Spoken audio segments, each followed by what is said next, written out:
Hello everyone, Cowbunger here, and welcome to another edition of Rate Their Chances. This is where we determine how likely or unlikely a character is to be in Fraymakers.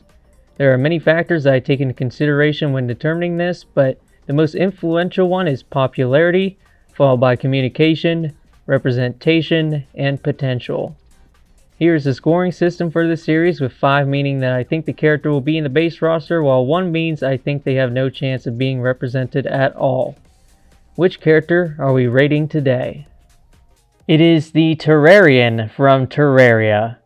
Terraria is a 2D action game with emphasis on exploration, crafting, and building.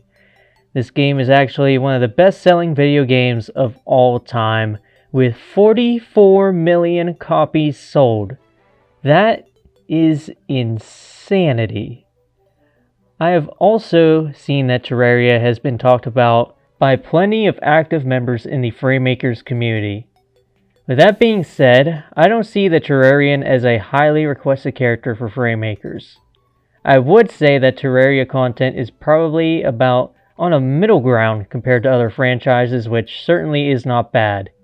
I think its overall popularity really helps it, but let's see what you can do in Terraria that could be translated into a moveset. In Terraria, you can use a variety of swords, yo-yos, spears, boomerangs, flails, arrows, guns, explosives, magic staffs, and that is just scratching the surface. The amount of potential this character has is bonkers. I would say that they have the most potential out of any character we have covered so far. In a way, that is actually a bad thing.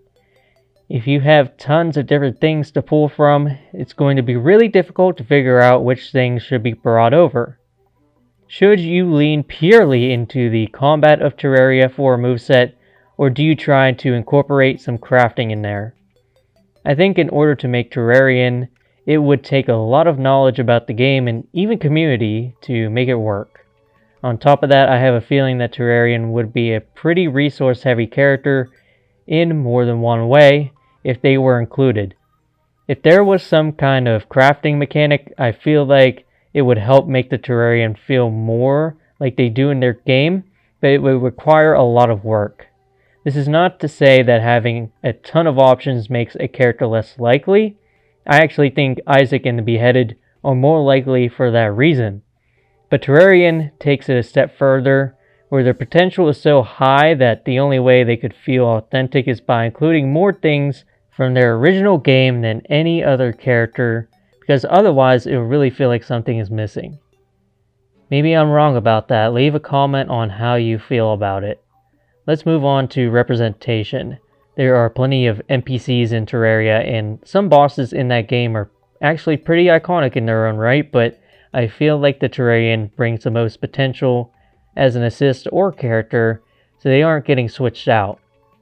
Finally, Relogic are the developers of Terraria, and they have a business inquiries email on their website. They have done plenty of collaborations with other indie devs in the past, so crossover with Fraymakers is possible. With everything we have talked about today, I think the best rating I could give the Terrarian is a 3.5. I think the Terrarian as an assist would be great. He could do basically anything they would want him to do in that role. Making him a character is absolutely possible, but I express my concerns about why it would be hard to do it. Currently, I'm not taking requests for this series, but hopefully I'll start taking them again soon.